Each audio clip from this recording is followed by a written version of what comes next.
much better when we're together. Look at them stars when we're together. Well, it's so much better when we're together. Yeah, it's so much better when we're together. There you go, better together. That's a good theme for this session today. Setting up a nurse-led clinic with our guest speaker, Ros Rolleston. My name's Tony Lemke. I'm a GP in Austinville in northern New South Wales, where it is a rainy day. After some lovely spring weather, it's raining today, and we're joined, as I said, by Ros. Where are you today, Ros? I'm coming from downtown Warringah Medical Centre here on the beautiful New South Wales South Coast. Beautiful sunny day as always. Ah, you're winning for once, Ros. Yes. And in QR Community Central, we've got Alison Konachek. Alison, where are you today, and what's it like there? Good afternoon, everyone. I'm based in Adelaide, and we've actually got a nice sunny day of about 22 degrees. So I'm about, after this, get out, go for a walk and enjoy the sunshine, which we haven't seen for a while. So welcome, everyone. Before we start, there's just a bit of general housekeeping. The main thing is, if you are going to answer another call, please don't put your phone on hold, because we will hear the lovely hold music, but it will also be a distraction for Tony and Ros as well. So, and for people who are unfamiliar with GoToWebinar, this is just a screenshot of the control panel, which is on your right hand side. If you have any questions, please put them in the chat pane, and Tony and myself will monitor that as we go along, and as we get time we will answer the questions. If there's not enough time to answer all the questions, we will get those answers back to you. One thing I'd like, before we do get started, is I know there could be other people sitting in the room with you listening to and watching this webinar. I'm just wondering if you can pop their name or the number of people in the chat pane so we can get a good idea of actually how many people are with us this afternoon. So, as I said, I welcome Ros and Tony, and I'll hand it over to you. Thank you very much. Thanks, Alison. So, Ros, in July we last spoke about setting up a nurse-led clinic, and you spoke about the fundamentals, and certainly where many of us have looked at the options of having nurse-led clinics in chronic disease management. You discussed and opened up the ideas of lots of parts of lots of streams within our general practices and other primary healthcare institutions where we could use nurses more systematically and effectively as lead agents in a clinic. So we'll be going on today, Ros, I understand, to look at some of the practical implementation ideas that we need to consider if we're going to move towards using nurses more effectively in our practices. Yeah, absolutely, Tony. Thank you, and welcome everybody.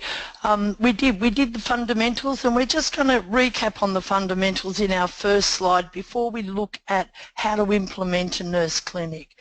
So if we could just, yeah, fabulous. We're going to have a look at what we talked about last time. We're going to look at the role of the project team. What does an implementation and action plan involve? How do we identify the patients that are going to come to our clinic, and how do we evaluate the success of what we're doing?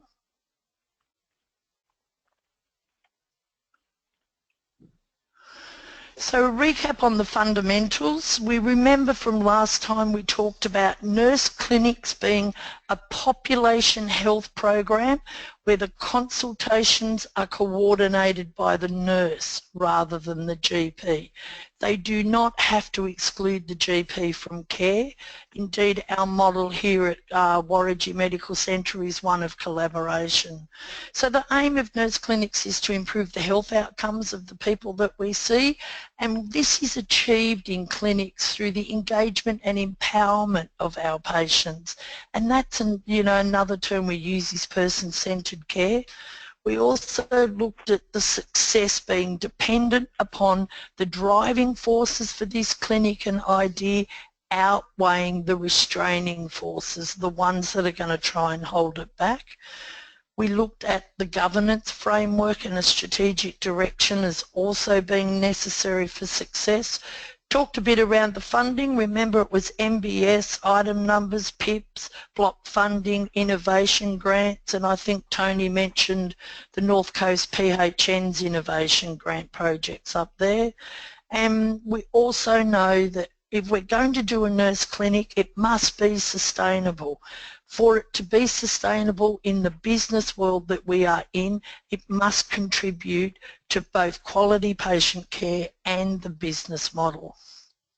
Absolutely. So, Ros, I think the transcript and video of the talk from last week is available online in the QI community site, and also the slides that you produced last time I think have been made available to participants from last time, and people who've missed out on those can contact Alison. So the first step, Ros, is getting your team together, the right team you need to do the work. Absolutely, Tony. You need to be surrounded with the support network and really try and make this a multidisciplinary team. So not just nurses, not just GPs. If there's outside providers that may want to be a part of your project, but we need our receptionists and managers. Make it multidisciplinary so that there are a lot of different perspectives to help bolster our work. This group needs to, first on their agenda, is identify the potential risks that could be associated with the project. And if we can do that, that gives us a lot of information to help us with our strategy. We also need to determine the clinic inclusion criteria.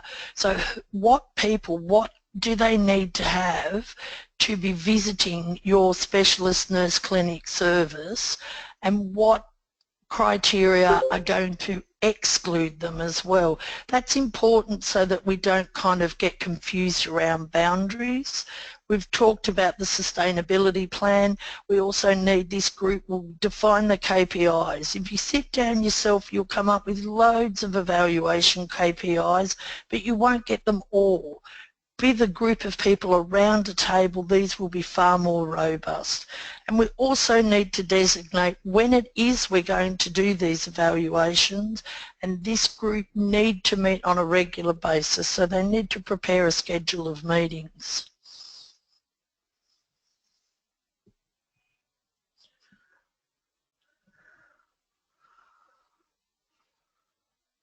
I seem to have lost audio. Can you guys still hear me?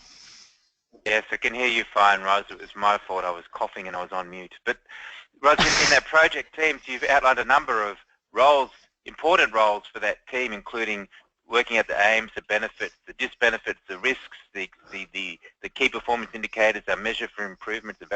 Wow. So it's helpful, and I know in our previous discussions, not to get groupthink, but to have a number of different ways of approaching some of the issues that come up.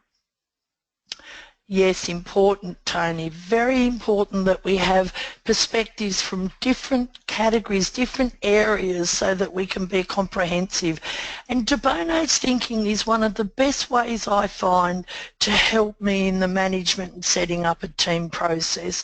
So the first step with de Bono's is you need to look and identify which colour hat it is that you actually, align with the most, but also to identify in your team what colour hats are on most of the people's heads. Where is their thinking processes?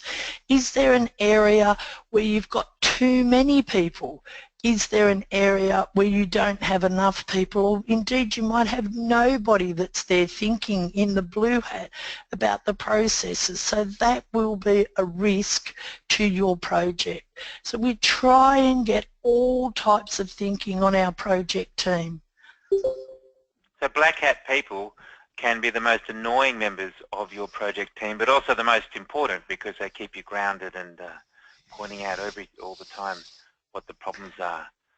Tony, you're lucky you said that, because I'm a black hat. I'm the the ace of spades. Really? I wouldn't have Really? thought so, Ros. Okay. And you still managed to achieve all these new ideas, so excellent.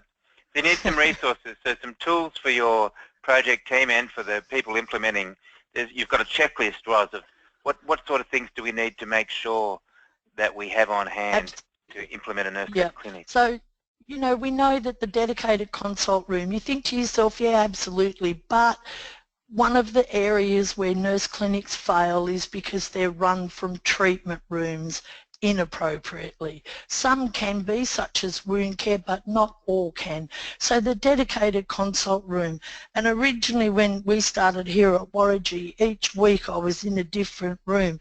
Now I've got my own room and it's much easier for me to come to work and get things done. Having the necessary equipment as well, can I tell you, I've got one of the littlest blood glucose monitors that ever put on earth, and I'm buying for a bigger one because it takes much of my time fiddle. But think about what it is that you need, what equipment, what's essential. You also need to have the health promotion resources for that group of clients, patients that you're going to see. And as well, you define session times. So you're going to be doing your nurse clinic on this day at this time. Outside of those times, your role can be in many different areas. One of the best resources that we need as nurses are the NMBA codes and guidelines. And here in particular, the decision flow chart is really important. You need to look at this information because this is what we are bound by in registering every year, and it gives you a lot of good information about your role in general practice. You also need to have NMBA? Nursing NMBA? and Midwifery Board of Australia. Right. Yeah. And they provide guidelines along for the individual practitioners or for clinics? No, so they're guidelines for nurses. So there's code of ethics, professional boundaries, professional conduct, social media, decision flow chart. They're actually, NMBA do this for APRA. So these are national codes and guidelines for nursing no matter where it is that you're working. Right. Thank you. You're all right. And the passion for the ongoing research, I can't tell you the amount of times I'm on a database looking for some more information because somebody's asked a question. We need to keep abreast of the information. We've talked about the resources, and one of the key factors I think here is when you're doing and becoming like a project manager and doing a nurse clinic and you're the key clinician, you really need to have a wise mentor that you can confide in and talk things over. If you don't have that, external person to support you, you might come across really difficult times that you're not able to resolve effectively. And of course, the dedicated weekly reflection time, that's the time where, you put aside, I do it on a Sunday afternoon, where I just have a think about what my goals for the week are. And you need an understanding practice who allows you all these resources. Physical space can be a real problem in many primary care services and general practices. We had to, rent a little place next door to fit in to get enough space to run nurse-led and allied health clinics, and that's been a major boon for us. But it's a big step for a practice to move to when they first start out on this. Ros, is there somewhere where we can find wise mentors? Have you got a pool for us? Well, one place that you could go to ask some advice would of course be APNA. They have done a lot of work in mentoring for primary healthcare nurses over the years. But really, I suppose, Tony, I've had a couple of mentors that are not even in the profession for some time, so they're the ones that I work with here. I have a very good friend who's been in business for a long time, so they help me a lot. Okay, and so then having collected the resources and the tools and the teams we need, Ros, we start to generate a specific implementation plan. And the implementation plan, it's really important when we think about this. Every single practice in Australia is different. So not one implementation plan will work the same at each practice. And it's important back again here to look at the literature. Go back, check it out what you had. You get so much rolling around in your mind that you need to refresh.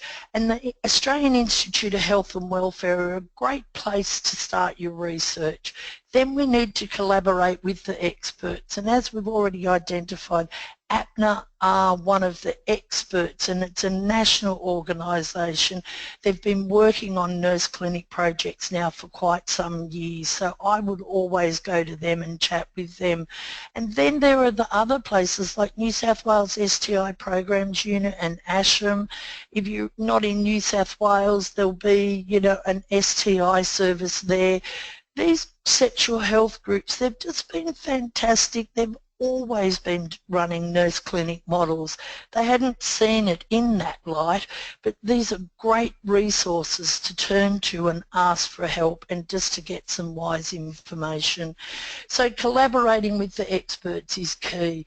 And then, as we've talked about, we need that appointment schedule agreed. So we need to know, is it going to be 15 minutes, a half hour, an hour? How are we going to do that? Really crucial that you negotiate protected time for your project. Every week you're going to need a little bit of time to reflect around how things have been happening and what you could do better. At this stage, develop a 3-month plan, because things are going to change. That's just the nature of the work we're in. I found in the beginning that I developed a whole 12-month plan, Tony, and within the first few weeks it had just kind of fallen by the way because it wasn't necessarily how things were going to pan out. And those unrealistic expectations, I've really and truly thought I'd done so much research and planning around this. The day we started it was just going to work, but it didn't. That's just the reality of where we are. So, you know, I kind of felt that I'd let myself and the team down a little bit. But when I look back now at the last 4 months, it's been fabulous. And I think it was you, Tony, that drew our attention to the PHNs.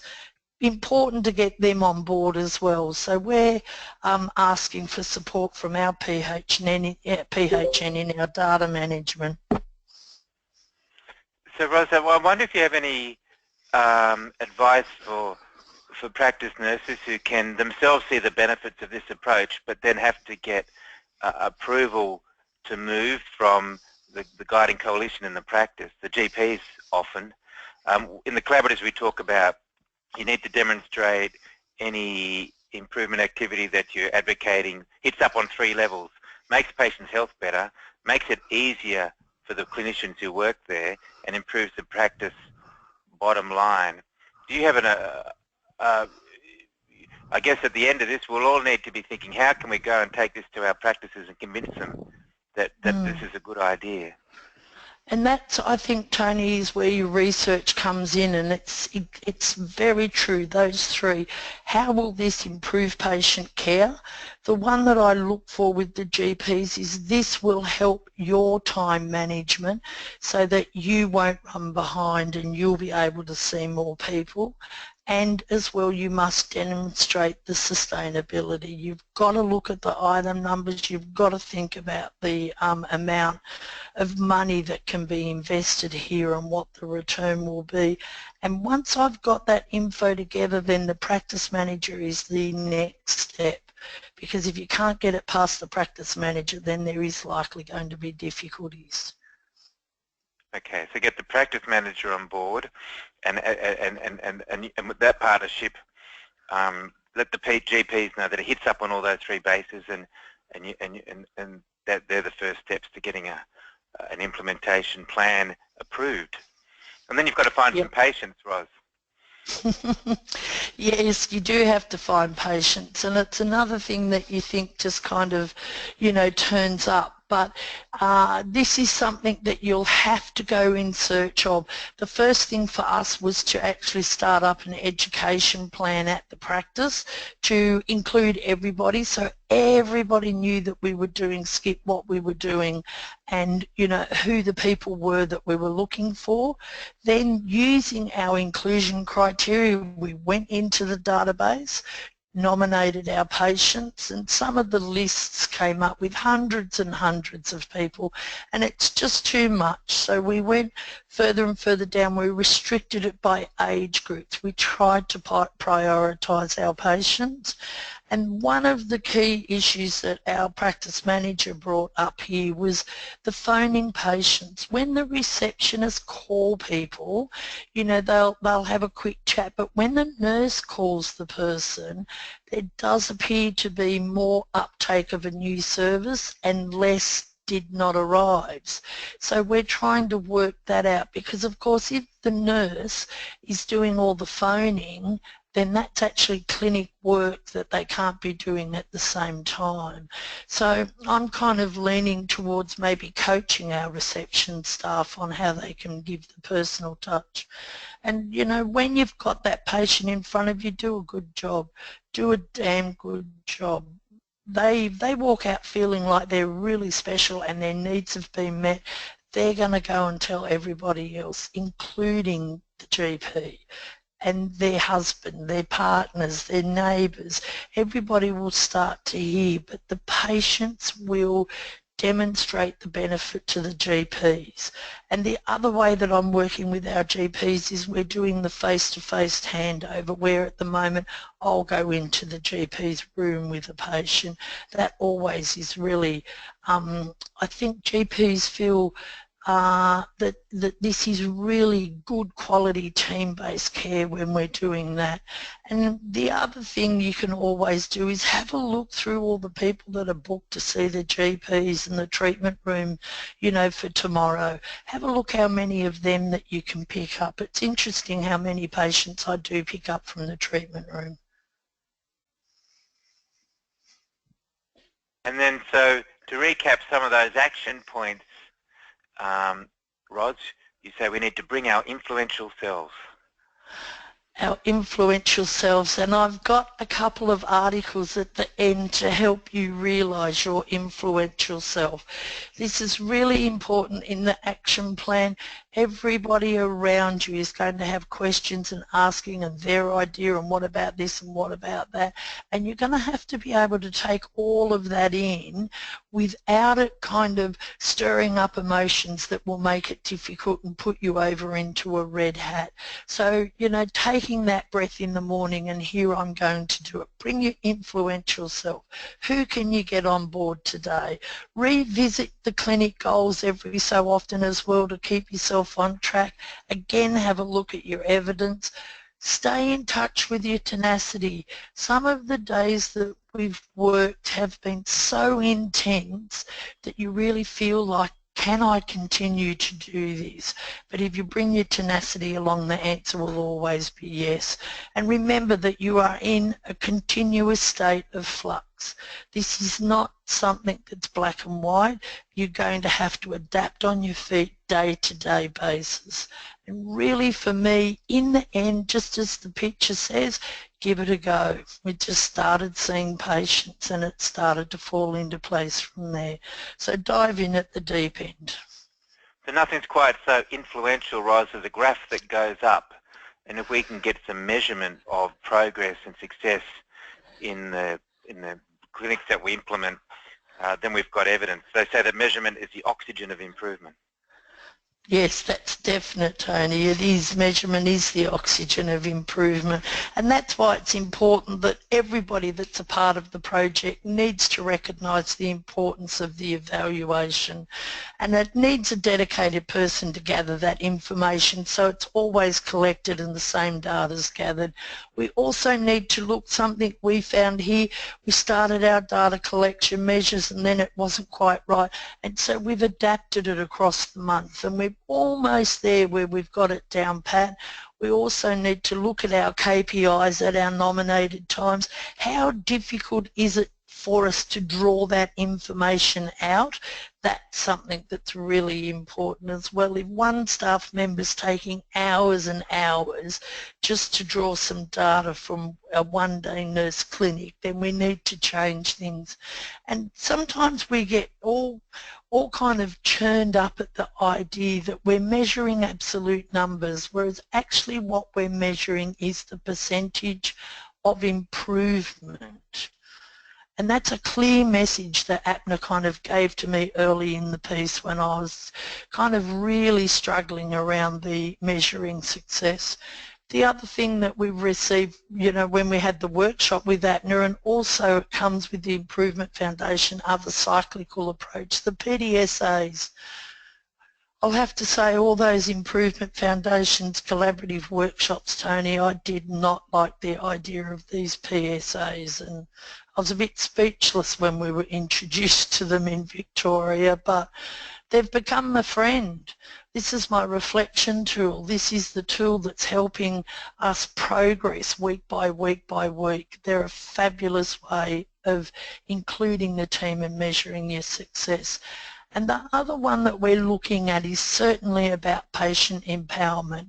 And the difficulty for us is that with our people with mental illness, of course, we're going to need some ethics approval around that. So APNA are helping us out a bit, and we're also talking with the University of Wollongong. Excellent. Excellent. I think you're going to tell us about some of the enhanced nurse, APNA enhanced nurse clinic projects and the project box. Oh, and the project box, Tony, I love the project box. You know, if you're going to have a project, this was Sally taught us this as well, you have to actually confine it within the four walls of a box. And sometimes that makes us feel constrained, but once you've actually got that contained box, then you get on in there and all the collaboration and the ideas and the communication that happens, that box is far greater on the inside than it ever could be if we were working individually on the outside. So just one of the things that I like to come back and look at. Okay. And so APNA have been supporting some projects across the country in a range of subjects that may guide some of our practices into areas that they may like to explore nurse-led clinics. Yeah, and this is, you know, again, one of the reasons that APNA are actually, you know, one of the leading groups to help us with our nurse clinic projects. And this is a 2-year project that they're administering on behalf of the Department of Health. And this is Jodie here. This is Jodie Gartner from Victoria, and she's got a wound care clinic. She's just absolutely beautiful, and she's been doing the wound care clinic for almost 2 years. So I was really pleased when I got to sit with Jodie and her practice manager to hear about their experiences. But on the side you can see all the different types of clinics that are involved in this 2-year project across Australia. And I think the next slide, we've just got a few different other ideas as well. Oh no, SKIP's progress. Yes, let's that's just... your program, Ros. The SKIP one is about the physical health of people with mental health issues. Is that right? Yeah, that's it in a nutshell, Tony. And yeah, SKIP's progress. So what we found is there's certainly a high acuity and a high burden of chronic illness in this group, and that was a bit wasn't totally unexpected, but we just didn't quite appreciate the full burden. And so that's actually presenting as a barrier to preventive care. That's an issue that we have to get around.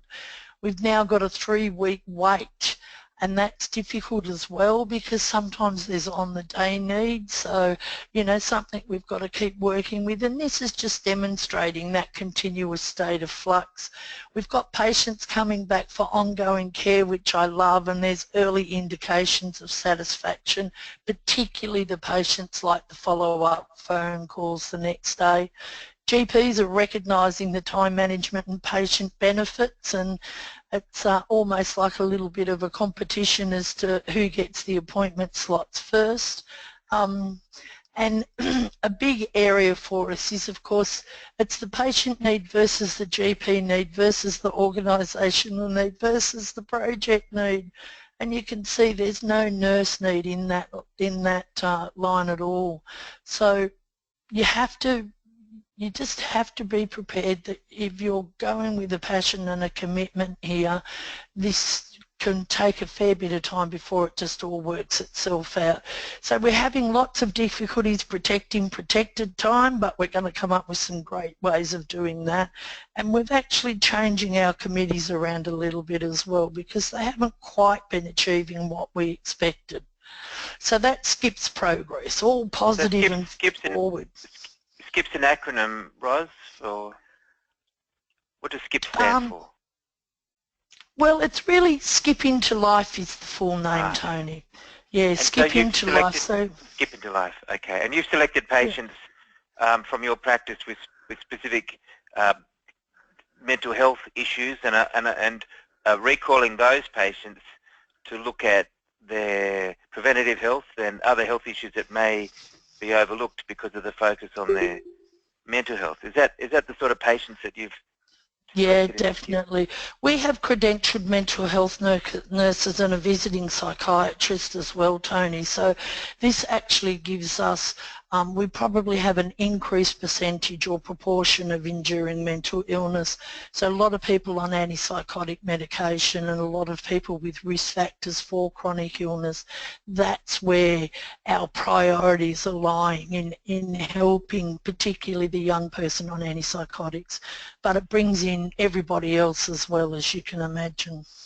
So your skills as a practice nurse, a generalist practice nurse with lifestyle modification skills and integration and care planning coordination skills are being used in patients with with mental health illness, but not because you're a mental health nurse, but because you have those general nursing skills. Exactly, Tony. It's all around the engagement, education and empowerment. I think that's the work that's necessary here. Okay. And other examples, Ros, of other practice nurse-led clinics that we may not immediately come to mind?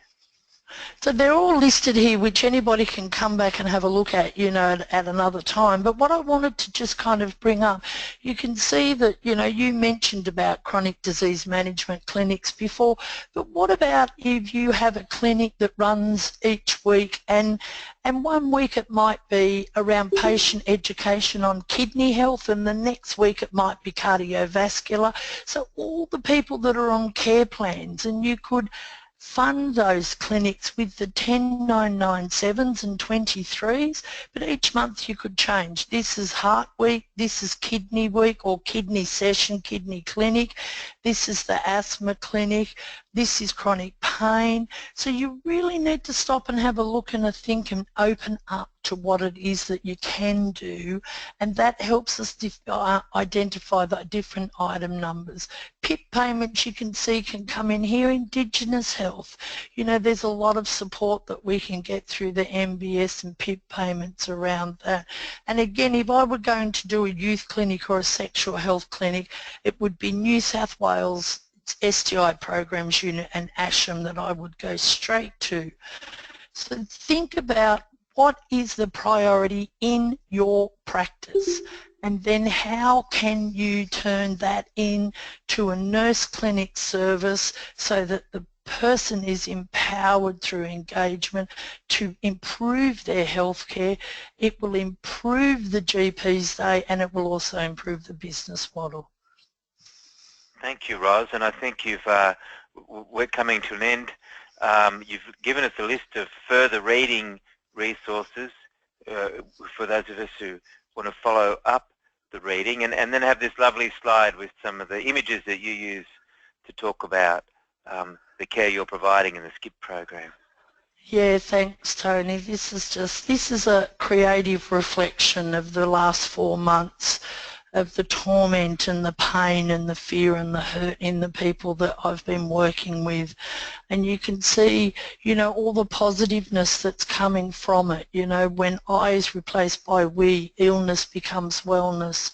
To be healthy as a whole, mental illness plays a role.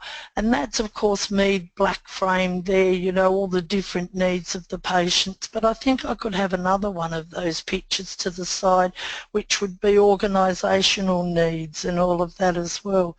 But this just, it's a very emotional reflection here for me, Tony, around how the burden of the illness and the lives that people with enduring mental illness are living and how much help and support that they need. Well, thank you so much, Ros, for sharing again your experiences in nurse-led clinics, in particular in the SKIP program. We may have another session later in the year, Ros, for frequently asked questions for practices who are implementing nurse-led clinics, and to go over some of the issues or barriers that they're facing, and perhaps share some of the success stories that come out. But our next webinar, Alison's in October, the date yet to be determined, and there are some upcoming online seminars. I invite you to visit improve.org.au, where the Improvement Foundation and QI Community team will be taking you through some of the skills that one needs to lead an improvement program in your practice. I'll let you know that an evaluation form will pop up when we close the window, and we're really keen to have your evaluation so we can improve for next time. So once again, thank you for all participants online, on the telephones, and thank you, Ros, for joining us again. Thank you, Alison and QI Community Central. Alison, was there any other messages that we need to give? No, you've done a great job, Tony. Thank you very much. The PowerPoint presentation and the recording of this webinar and Ros's previous one will be available shortly. I will send a link out to everyone that has been involved today.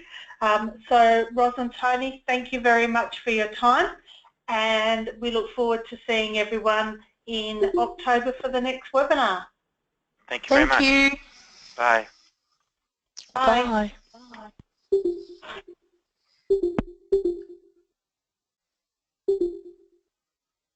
Bye.